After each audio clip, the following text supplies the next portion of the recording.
শ্রীমদ্ ভগবদ গীতা, গীতা ত্রয়োদশ অধ্যায়, ক্ষেত্র ক্ষেত্রজ্ঞ বিভাগ যোগ, শ্লোক সংখ্যা প্রথম ও দ্বিতীয়। এই শ্লোকের সম্পূর্ণ বিস্তারিত ব্যাখ্যা।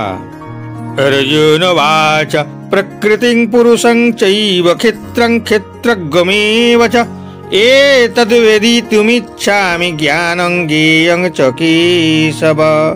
অর্জুন বলিলেন, হে কেশব, আমি প্রকৃতি, পুরুষ, ক্ষেত্র, ক্ষেত্রজ্ঞ, জ্ঞান ও জ্ঞেয় এই সমস্ত তত্ত্ব জানতে ইচ্ছা করি। শ্রী ভগবানুবাচ ইদং শরীরং কৌন্তেয় ক্ষেত্রমিত্যভিধীয়তে এতদ্ যো বেত্তি তং প্রাহুঃ ক্ষেত্রজ্ঞ ইতি তদ্বিদঃ। পরমেশ্বর ভগবান বললেন, হে কৌন্তেয়, এই শরীর ক্ষেত্র নামে অভিহিত এবং যিনি এই শরীরকে জানেন তাকে ক্ষেত্রজ্ঞ বলা হয়। অর্জুন শ্রীকৃষ্ণের নিকট প্রকৃতি, মানুষ, ক্ষেত্র, ক্ষেত্রজ্ঞ, জ্ঞান এবং পরিচিত সম্পর্কে জানতে আগ্রহী হন। তিনি এই সমস্ত বিষয়ে জিজ্ঞাসা করলে কৃষ্ণ বলেন, এই দেহকে বলা হয় ক্ষেত্র এবং যিনি এই দেহকে জানেন তিনি ক্ষেত্রজ্ঞ। এই শরীর বদ্ধ জীবের জন্য কর্মক্ষেত্র। বদ্ধ জীব এই জগতে বন্ধনে আবদ্ধ এবং সে বস্তুগত প্রকৃতির উপর কর্তৃত্ব লাভ করার চেষ্টা করে।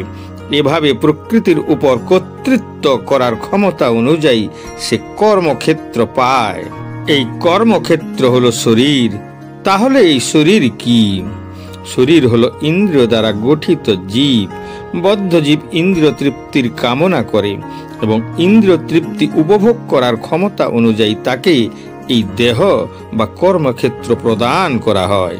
তাই বদ্ধ জীবের জন্য এই দেহকে ক্ষেত্র বা কর্মক্ষেত্র বলা হয়।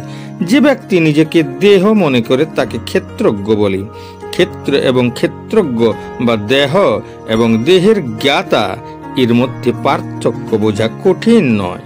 শৈশব থেকে বৃদ্ধ বয়স পর্যন্ত তার মধ্যে অনেক পরিবর্তন ঘটে, তবুও সেই ব্যক্তি একই থাকে। এইভাবে কর্মক্ষেত্রের জ্ঞানী এবং কর্মের প্রকৃত ক্ষেত্রের মধ্যে পার্থক্য রয়েছে। এটি বদ্ধজীব জানতে পারে যে সে তার দেহ থেকে আলাদা। শুরুতেই বলা হয়েছে যে দেহিনস্মিন, অর্থাৎ আত্মা দেহের মধ্যেই রয়েছে এবং এই দেহটি শিশু থেকে কিশোর, কিশোর থেকে যুবক এবং যুবক থেকে বৃদ্ধে পরিবর্তিত হতে থাকে এবং দেহধারী ব্যক্তি জানেন যে দেহটি পরিবর্তনশীল। এর কর্তা স্পষ্টত এই ক্ষেত্রে একজন ক্ষেত্রজ্ঞ। কখনো কখনো আমরা মনে করি আমি সুখী, আমি একজন পুরুষ, আমি একজন মহিলা, আমি একটি কুকুর, আমি একটি বিড়াল। এগুলি হলো জ্ঞানীর শারীরিক সীমাবদ্ধতা, কিন্তু জ্ঞাতা দেহ থেকে আলাদা। যদিও আমরা বিভিন্ন ধরনের বস্তু ব্যবহার করি, যেমন কাপড় ইত্যাদি, আমরা জানি যে আমরা এই বস্তুগুলো থেকে আলাদা। একইভাবে আমরা এও জানি যে আমরা শরীর থেকে আলাদা। আমি, তুমি বা অন্য কেউ যিনি এই দেহ ধারণ করেছেন তাকে ক্ষেত্রজ্ঞ বলা হয়, অর্থাৎ তিনি কর্মক্ষেত্রের জ্ঞাতা এবং এই দেহই ক্ষেত্র, যা প্রকৃত কর্মক্ষেত্র। ভগবদ গীতার প্রথম 6টি অধ্যায়ে দেহের জ্ঞাতা, অর্থাৎ যে অবস্থায় ভগবানকে উপলব্ধি করতে পারে সে সম্পর্কে বর্ণনা করা হয়েছে। মধ্যবর্তী 6 অধ্যায়ে ভগবানের বর্ণনা, ঈশ্বরের সঙ্গে আত্মার সম্পর্ক এবং ভক্তি প্রসঙ্গে ঈশ্বরের বর্ণনা রয়েছে। এই অধ্যায়ে ঈশ্বরের শ্রেষ্ঠত্ব এবং জীবের অধীনস্থ মর্যাদা স্পষ্টভাবে সংজ্ঞায়িত করা হয়েছে। জীবাত্মারা সর্বক্ষেত্রে অধীন এবং তাদের বিস্মৃতির কারণে তারা কষ্ট পায়।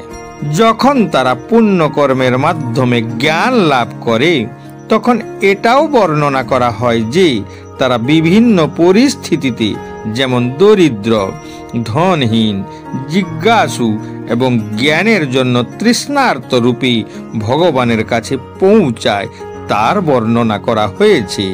এখন ত্রয়োদশ অধ্যায় থেকে আত্মা কিভাবে প্রকৃতির সংস্পর্শে আসে এবং পরমেশ্বর ভগবান কিভাবে বিভিন্ন কর্ম, জ্ঞান ও ভক্তির মাধ্যমে তাকে উদ্ধার করেন তার ব্যাখ্যা করা হয়েছে। যদিও জীবাত্মা ভৌতিক দেহ থেকে সম্পূর্ণ আলাদা, তবে এটি কিভাবে সংযুক্ত হয় তা ব্যাখ্যা করা হয়েছে।